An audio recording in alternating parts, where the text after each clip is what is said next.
ମୁଁ ତୁଳିକା ମୋର ସମସ୍ତ ଶ୍ରୋତାବନ୍ଧୁଗଣ को सादर प्रणाम जनाऊँगी।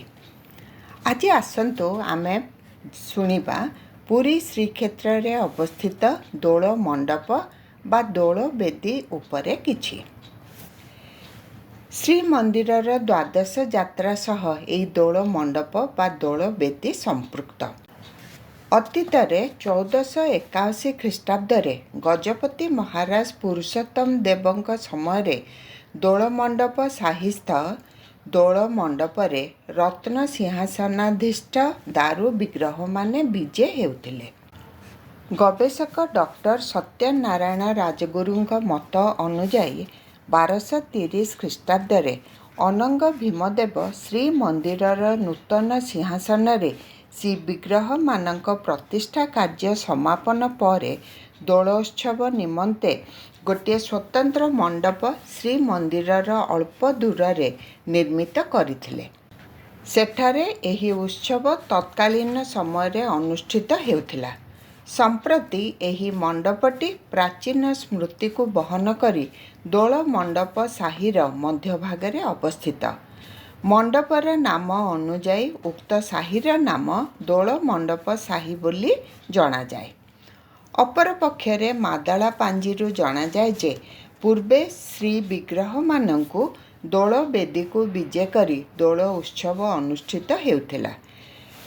1561 ख्रीष्टाब्दरे गौड़िया गोविंद देवଙ୍କ समୟରେ ଏହି मंडपरे संस्थापित दोली छिड़ी जिबारु बड़ ठाकुरଙ୍କ श्रीभुज विघ्न होई जाइथिला ओ तत्पर वर्ष ठारू अर्थात 1561 ख्रीष्टाब्द परठारू श्री विग्रह मानंकु दोल मंडप को विजे न करी चलंती प्रतिमा दोल गोविंद को एही मंडप को विजे करा जाई दोलोत्सव नीति पालन करा जाउथिला। एथिरु जना जाए जे 1561 ख्रीष्टाब्द पर्यंत दारु विग्रह माने स्नान और रथयात्रा भली दोलोत्सव रे दोल मंडप को विजे हेउथिले। सेहीपरि डॉक्टर ब्रजकिशोर स्वाईंक अनुदित नीलाद्रि महोदय ग्रंथर सूचना अनुଯାयी 1561 ख्रीष्टाब्द पर्यंत निजे प्रभु श्री जगन्नाथ और श्री बलभद्र दोल मंडप को आसुथिले। एही वर्ष दोल मंडप रे बंधन रज्जु छिड़ी जिबारु तत्पर वर्ष ठारू महाप्रभु न आसी तांकर चलंती प्रतिमा श्री दोल गोविंद दोल वेदी को आसिले। कालक्रमे उक्त मंडपटी जराजीर्ण अवस्था तथा केतक असुविधा जनित कारण जोगु दोल मंडप साहिस्थ दोल मंडप ठारू ठाकुर मानंकु विजे करा न जाई श्री मंदिरर मेघनाद प्राचीर बाहरे थिबा उत्तर पूर्व कोणस्थ एक स्थान रे नूतन भावे निर्मित दोलवेदी ठारे एही उत्सव पालित होई आसुची। संप्रति सेही स्थानर नाम दोलवेदी कुंज नाम रे परिचित।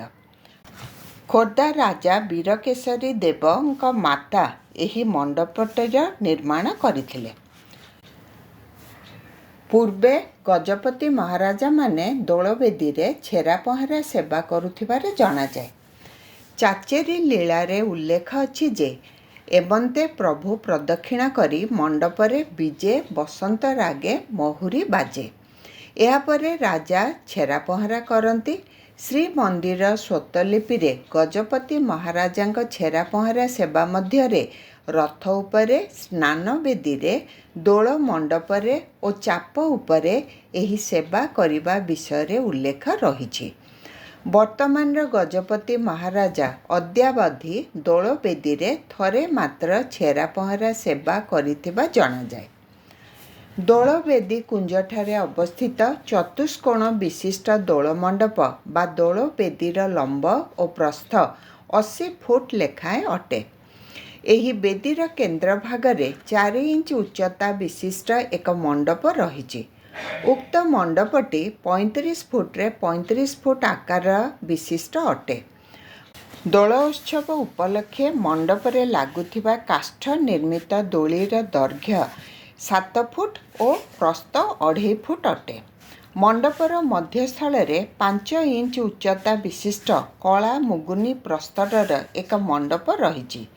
ଏହି ମଣ୍ଡପର ଲମ୍ବ 20 ଫୁଟ ଓ ଚଉଡ଼ା 8 ଫୁଟ। ମଣ୍ଡପ ଉପରେ କଳା ମୁଗୁନି ପ୍ରସ୍ତରର ଏକ ସୁନ୍ଦର ଖିଲଣ ଶୋଭା ପାଉଛି। ଖିଲଣର ଖୁଣ୍ଟ ଦୁଇଟିର ଉଚ୍ଚତା 10 ଫୁଟ ଏବଂ ଦଧି ନଉତି ସହ ଖିଲଣଟିର ଉଚ୍ଚତା 20 ଫୁଟ ଅଟେ। ପୂର୍ବାଭିମୁଖୀ ସ୍ୱତନ୍ତ୍ର ଶୈଳୀରେ ନିର୍ମିତ ଭାସ୍କର୍ଯ୍ୟ ଓ କାରୁକାର୍ଯ୍ୟ ଖଚିତ ଏହି ଖିଲଣ ଖୁଣ୍ଟର ଦୁଇ ପାର୍ଶ୍ୱରେ 2 ଫୁଟ ଉଚ୍ଚତା ବିଶିଷ୍ଟ ଦୁଇଟି କମନୀୟ ପ୍ରସ୍ତର ମୂର୍ତ୍ତି ରହିଛି। ତନ୍ମଧ୍ୟରେ ଡାହାଣ ପାର୍ଶ୍ୱରେ 1 ଫୁଟ ଉଚ୍ଚତା ବିଶିଷ୍ଟ କଚ୍ଛପାରୂଢ଼ା ଗଙ୍ଗା ଓ ବାମ ପାର୍ଶ୍ୱରେ ମଗରାରୂଢ଼ା ଯମୁନା ରହିଛନ୍ତି। ଏହି ମୂର୍ତ୍ତିଦ୍ୱୟର 2 ଫୁଟ ଉପରକୁ ଦକ୍ଷିଣ ପାର୍ଶ୍ୱରେ 6 ଇଞ୍ଚ ଉଚ୍ଚତା ବିଶିଷ୍ଟ ଶିବ ଓ ବାମ ପାର୍ଶ୍ୱରେ ବ୍ରହ୍ମା ମୂର୍ତ୍ତି ବିରାଜମାନ କରିଥିବା ବେଳେ ପୁନଶ୍ଚ ଏହାର 2 ଫୁଟ ଉଚ୍ଚରେ 1 ଫୁଟ ଉଚ୍ଚତା ବିଶିଷ୍ଟ ଲକ୍ଷ୍ମୀ ନୃସିଂହଙ୍କ ମୂର୍ତ୍ତି ଅଧିଷ୍ଠିତ ହୋଇଛନ୍ତି। ଦୋଳ ମଣ୍ଡପ ଖିଲଣର 10 ଫୁଟ ଉଚ୍ଚରେ ଦୁଇ ପାର୍ଶ୍ୱରେ 2ଟି ମଗର ମୁଣ୍ଡ ଶୋଭାୟମାନ।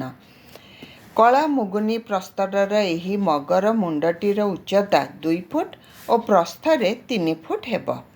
ଖିଲଣର ପ୍ରତି ବେଢ଼ରେ 2ଟି ଲେଖାଏଁ ଡାଳି ଲତା ଖୋଦିତ ହୋଇ ଖିଲଣର ପଛ ପାର୍ଶ୍ୱରେ 6 ଇଞ୍ଚ ଉଚ୍ଚତାର 2ଟି ଲେଖାଏଁ କ୍ଷୁଦ୍ର ବିଗ୍ରହ ଅଧିଷ୍ଠିତ ଥିବାବେଳେ ମଧ୍ୟଭାଗରେ 6 ଇଞ୍ଚ ଉଚ୍ଚତା ବିଶିଷ୍ଟ ଚାମର ଆଲଟ ପକାଉଥିବାର ଦୃଶ୍ୟ ଅବଲୋକନ ହୋଇଥାଏ।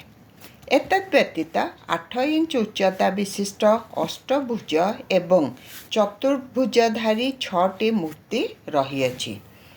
ଖିଲଣର ପୂର୍ବପଟେ 3 ଧାଡ଼ି ବିଶିଷ୍ଟ 8 ଇଞ୍ଚ ଲମ୍ବର ପ୍ରାଚୀନ ଓଡ଼ିଆ ଲିପିରେ ଖୋଦିତ ଶିଳାଲେଖ ରହିଛି। ବୋଧହୁଏ ବୀରକେଶରୀ ଦେବଙ୍କ ମାତା ଏହି ମଣ୍ଡପର ଜୀର୍ଣ୍ଣୋଦ୍ଧାର କାର୍ଯ୍ୟ କରିଥିବା ବେଳେ ଏହି ଲିପି ଖୋଦିତ ହୋଇଥିବ। କିନ୍ତୁ ଚୁଆ ଓ ରାଶି ତେଲ ତହିଁ ଉପରେ ବୋଳା ଯାଇଥିବାରୁ ଅକ୍ଷରଗୁଡ଼ିକ ସ୍ପଷ୍ଟ ରୂପେ ପଢ଼ି ହେଉନାହିଁ। ଦୋଳବେଦୀର ଦକ୍ଷିଣ ପଟକୁ 12ଟି ପାବଚ୍ଛ ରହିଛି। ପାବଚ୍ଛର ଲମ୍ବ 18 ଫୁଟ ଏବଂ ଓସାର 7 ଫୁଟ ବିଶିଷ୍ଟ ଅଟେ। ବେଦୀର ଦୁଇ ପାର୍ଶ୍ୱର ଦ୍ୱାର ଦେଶରେ 3 ଫୁଟ ଉଚ୍ଚତାର 2ଟି ଗଜସିଂହ ମୂର୍ତ୍ତି ରହିଛି। ବେଦୀର ପୂର୍ବପଟେ ଅବତରଣ ନିମିତ୍ତ 13 ଗୋଟି ପାବଚ୍ଛ ରହିଛି। ଏଥିମଧ୍ୟରୁ 15 ଫୁଟ ଲମ୍ବା ଓ 2 ଫୁଟ ଓସାର ବିଶିଷ୍ଟ 12 ଗୋଟି ପାବଚ୍ଛ ଓ ତ୍ରୟୋଦଶ ପାବଚ୍ଛର ଚଉଡ଼ା 7 ଫୁଟ ଅଟେ।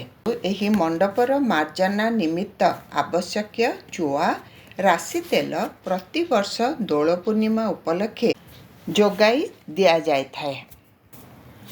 ଦୋଳ ମଣ୍ଡପକୁ ଦୋଳ ଉତ୍ସବର ଅବ୍ୟବହିତ ପୂର୍ବରୁ ଆକର୍ଷଣୀୟ ଭାବେ ସଜା ଯାଇଥାଏ। ବିଦ୍ୟୁତ୍ ଆଲୋକମାଳା ଓ ରଙ୍ଗୀନ ଚାନ୍ଦୁଆ ଝାଲର ଇତ୍ୟାଦିରେ ଦୋଳ ବେଦୀକୁ ସୁସଜ୍ଜିତ କରାଯାଇଥାଏ। ଏହି ମଣ୍ଡପ ଉପରେ ଦୋଳ ପୂର୍ଣ୍ଣିମା ଦିନ ଶ୍ରୀ ଦୋଳଗୋବିନ୍ଦ ଶ୍ରୀଦେବୀ ଭୂଦେବୀଙ୍କ ଚଳନ୍ତି ପ୍ରତିମାମାନେ ବିଜେ କରିଥାନ୍ତି। ସେଠାରେ କେତେକ ସ୍ୱତନ୍ତ୍ର ନୀତି ସମ୍ପାଦନ ହେବା ପରେ ବିଳମ୍ବିତ ରାତ୍ରରେ ପ୍ରତିମାମାନେ ଶ୍ରୀମନ୍ଦିରକୁ ବାହୁଡ଼ା ବିଜେ କରିଥାନ୍ତି। ଏଇ ଥିଲା ଦୋଳ ବେଦୀ ବା ଦୋଳ ମଣ୍ଡପ ଉପରେ କିଛି।